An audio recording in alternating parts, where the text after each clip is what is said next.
ज़्यादातर लोगों को मन में ये प्रश्न उठते हैं कि हम मर करके फिर कहाँ जाएंगे।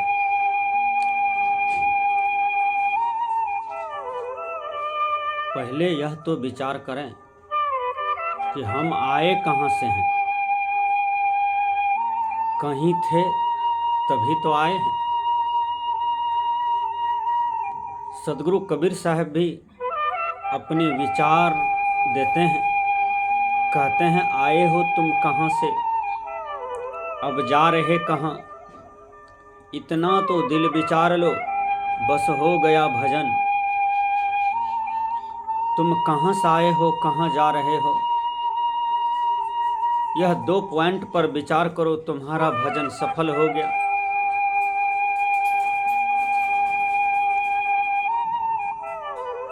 यह जीव जो है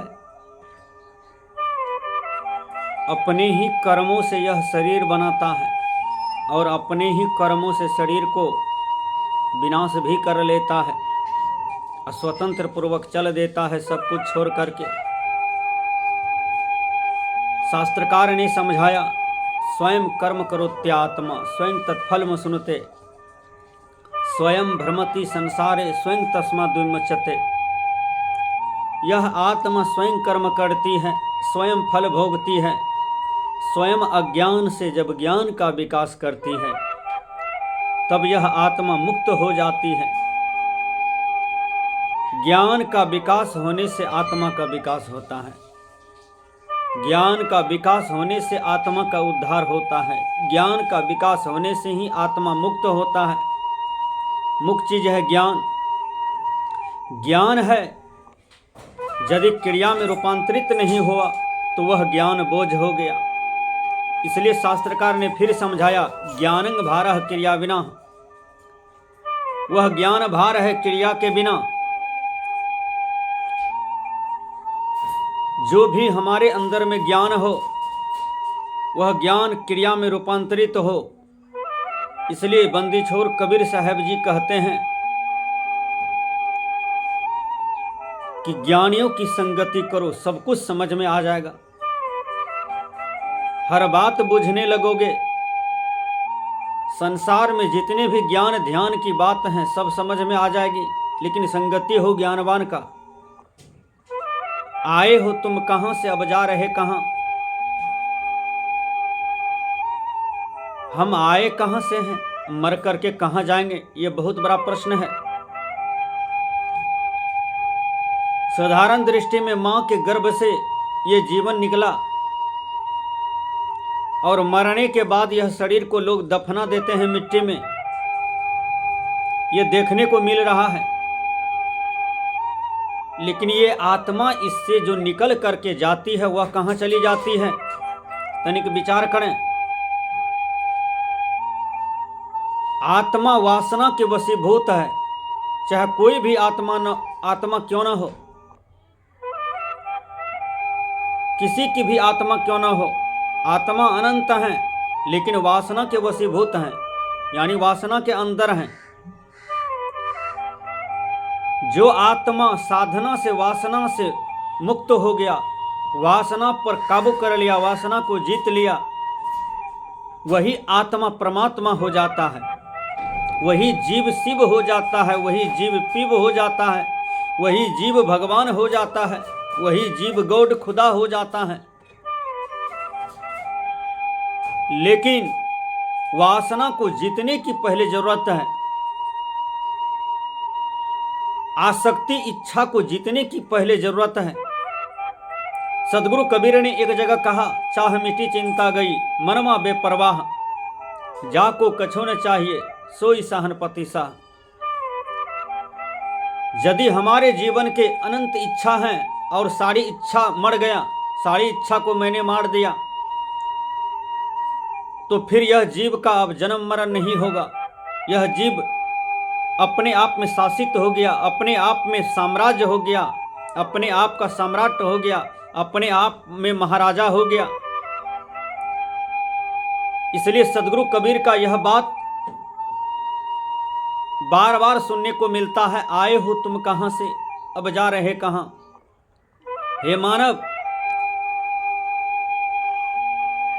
तुम मां के गर्भ से आए हो, यह बात परम सत्य है, लेकिन मर करके तुम कहां जाते हो? तो तुम्हारे शरीर को दफना दिया जाता है। ये देखने को मिलता है, क्योंकि यह दृश्य है। ये दशा तो केवल शरीर का होता है। अब कुछ लोग कहते हैं मां के गर्भ से तो शरीर मिला, लेकिन मां के गर्भ में आत्मा किस रूप में प्रवेश किया? यह प्रश्न भी बहुत जटिल है, क्योंकि जड़ और चेतन दोनों साथे साथ है। शरीर और आत्मा दोनों साथे साथ है। केवल शरीर आ जाए, आत्मा नहीं आवे तो वह शरीर का विकास नहीं होगा। आत्मा है तब जड़ का विकास हो रहा है। आत्मा निकल जाए तो जड़ शरीर का कोई विकास नहीं होगा। इतना सुंदर शरीर है, कोई जवान आदमी का शरीर छूट जाता है तो शरीर में सब चीज है, खून पानी हड्डी चाम हाड़ इंद्रियां सब ठीक है, लेकिन आत्मा नहीं है। विकास कहाँ हो रहा है? इसलिए जड़ के साथ साथ आत्मा भी है, दोनों साथे साथ है। इसलिए जीवन का विकास हो रहा है। पहले कोई नहीं आता, दोनों साथे आता है। तो यह तथ्य बहुत कम लोग समझते हैं, क्योंकि बहुत पतला ज्ञान है। जो अनुभवी साधक हैं, जिन्होंने अपने जीवन में अनुभव किया, रिसर्च किया है, कई ग्रंथों को पढ़ करके, साधना से भी रिसर्च किया है, वही इस भेद को बतला सकते हैं। इसलिए आए हो तुम कहां से, अब जा रहे कहां? यह जीव और शरीर दोनों मां की गर्भ से आते हैं और कर्म के वशीभूत, वासना के वशीभूत, पुण्य कर्म पाप कर्म के वशीभूत यह जीव हैं। दोनों कर्म के वशीभूत हैं। पुण्य कर्म यदि है तो अमीर के यहाँ जन्म लेंगे, राजा के यहाँ जन्म लेंगे। पाप कर्म है तो दुखिया गरीब के यहाँ जन्म लेंगे, भटकने वाले के यहाँ, तंग तबाह परेशान टेंशन वाले के यहाँ, दरिद्र के यहाँ जन्म लेंगे। यह पाप कर्म से ऐसा होता है। अब पुण्य कर्म से तो सुख भोग साम्राज्य मिलता है। दोनों कर्म जीव को बांधता है, दोनों कर्म जीव को दुख देता है। इसलिए पाप और पुण्य से परे होकर के जो कर्म करते हैं, तो संत महापुरुष कहते हैं वह उत्तम ज्ञानी है। जो दोनों कर्म से परे होकर के कर्म करते हैं, कोई इच्छा कोई आसक्ति नहीं बात रखते हैं कर्म में। कर्म करते हैं लेकिन फल भोगने की इच्छा नहीं रखते हैं। बुरा कभी करते नहीं हैं, जब करते हैं तो अच्छा करते हैं, लेकिन अच्छे कर्मों के प्रति भी उनकी कोई आसक्ति नहीं है, कोई इच्छा नहीं है, कोई फल नहीं है। सारे काम को उसने मार लिया साधना से, सारी इच्छा को मार लिया साधना से, तो फिर उसका जन्म नहीं होगा। फिर वो आत्मा स्वतंत्र हो गया, वह आत्मा स्वावलंबन हो गया, वह आत्मा सम्राट हो गया, राजाओं के राजा हो गया, शहंशाह हो गया। इसलिए बंदी छोर कबीर कहते हैं, चाह मिटी चिंता गई। चाह मिटने से चिंता मिट जाती है। मनवा बेपरवाह व्यक्ति जो है बेपरवाह हो जाते हैं, इसके जीवन में कोई परवाह नहीं रहता है। बिल्कुल अनासक्ति अवस्था, बिल्कुल निष्काम अवस्था में विचरण करते हैं। भगवान कृष्ण ने भी कहा, प्रजहाति यदा कमान सर्वान पार्थ मनोगतान आत्मन्यवात्मना तुष्ट स्थित प्रगस्तदोच्यते। हे साधक, जो साधक अपनी आत्मा से आत्मा में ही संतुष्ट हो जाते हैं, उसको स्थित प्रज्ञ समझना चाहिए, यानी स्थिर बुद्धि वाला समझना चाहिए। सुख शांति से ओतप्रोत वाला साधक समझना चाहिए और मुक्त साधक समझना चाहिए। ऐसे कोई बिरले होते हैं संसार में। इसलिए बंदी छोर कबीर का बहुत बढ़िया प्रश्न है, आए हो तुम कहां से, अब जा रहे कहां? तुम कहीं था इसलिए संसार में आए हो। आज मनुष्य तन में हो, कल शरीर छोड़ करके कहीं गलत वासना बनी है तो 84 लाख जोनी में चले जाओगे। कहीं अच्छा वासना है, पुण्य कर्म की वासना है तो मनुष्य तन मिलेगा, वहां अमीर गरीब मिलेंगे। कबीर साहब ने कहा, अमीर गरीब के यहाँ तुम्हारा जन्म होगा, फिर दुख सुख भोगोगे, फिर मरोगे, फिर जन्मोगे, फिर मरोगे, फिर मरोगे, फिर जन्मोगे, फिर जन्मोगे, फिर मरोगे। ये चक्कर चलता ही रहेगा। यदि तुम यह चक्कर से बचना चाहते हो तो सदगुरु कबीर साहब जी कहते हैं, निज रूप को निहार लो, बस हो गया भजन। यानी जो तुम्हारा रूप है, यह देह का रूप नहीं। आंख, नाक, कान, दांत, चमड़ी, त्वचा, कटीन, यह रूप तो झड़ जाता है, यह तो देह का रूप है। यह देह में बना हुआ सब चीज टूटी है, सभी टूटी से गंदगी निकलते हैं, विकार निकलते हैं शरीर का। यह रूप नहीं। वह रूप क्या है? तुम्हारे अंदर में जो सत्ता है, चेतन आत्मा, जिसको स्वरूप कहते हैं, वह स्वरूप में तुम स्थिर हो जाओ, लौट जाओ, लीन हो जाओ, तब तुम मुक्त हो जाओगे, सम्राट हो जाओगे, बादशाहों का बादशाह हो जाओगे। इसलिए सदगुरु कबीर कहते हैं, आए हो तुम कहां से, अब जा रहे कहां। तुम मां के गर्भ से आए हो, मां के पेशाब वाले रास्ते से जन्म लिए हो।